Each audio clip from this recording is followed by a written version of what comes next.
Joanne, we want you to accept this lovely piece of artwork on the right over here. It's actually not artwork.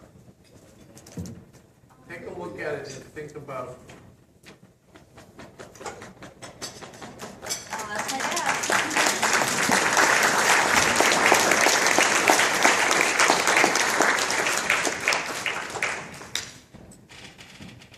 I also want to present you with a plaque. And it says, oh, thank you, Joanne. It says, Elmer Bartels, in deep appreciation for his service to the Council and the Independent Living Community of Massachusetts. Massachusetts Statewide Independent Living Council, September 2014.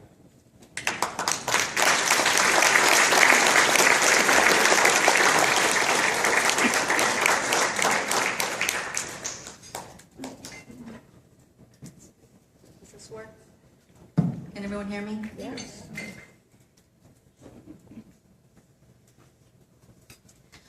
Well, thank you, Commissioner Carr, and thank you, Paul, and the Statewide Independent Living Council for this generous recognition of my father, Elmer C. Bartels, for his aggressive and enthusiastic advocacy over more than 4 decades, helping people with disabilities to live independently. As most of you know, my father, who had served as Commissioner of the Massachusetts Rehabilitation Commission for 30 years and served on countless boards and committees to change laws and perceptions of people with disabilities, passed away on July 5th, and I can hardly believe it. I thought it would be important tonight, considering the focus of your conference, to share with you that it was July 4th, Independence Day, when my dad decided for himself that his time had come. He'd been in the hospital and was very sick, and there wasn't much more that they could do for him. So think for a minute how apropos that is. Independence Day. My dad was this happy-go-lucky kid who liked to go camping and to ski and to cook over an open campfire. He really didn't have a care in the world until his hockey accident on the ice at Colby College in December of 1960.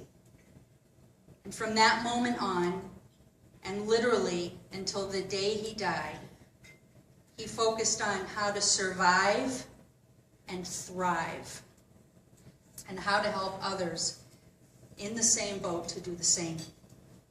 He did this successfully, and hand in hand with my mother Mary and with many of you. For those of you who knew my dad, you know that he did so with elegance and exuberance.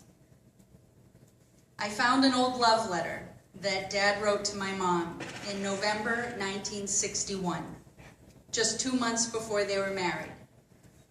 He was at the Rusk Institute in New York, and he wrote, quote, I have told them about my plans for returning to school and where you fit into my plans. Everyone is firmly behind me in my plans for the future, so away we go. He also wrote, the head doctors are good, and a fire has been built under their you-know-whats, because I want to get back to Boston pretty damn quick. And I won't reveal the rest of the letter because it gets pretty mushy. There's a good lesson in that optimistic letter from 53 years ago. Decide what kind of life you want and make it happen. You are in charge of your own destiny, and you are responsible for making others believe in you and to help you to achieve your goals. I cannot fully explain the love and respect I have for my father. For the past 7 years since my mother died, I was his date at these events. And he dedicated his life to making things better for others with disabilities, and he enjoyed the hell out of it. At the same time, he supported his family and extended family and friends. He took great interest in what everyone else was doing and was so much fun to be with. He absolutely loved every minute of his life, and he loved knowing you and working with you on this very important mission.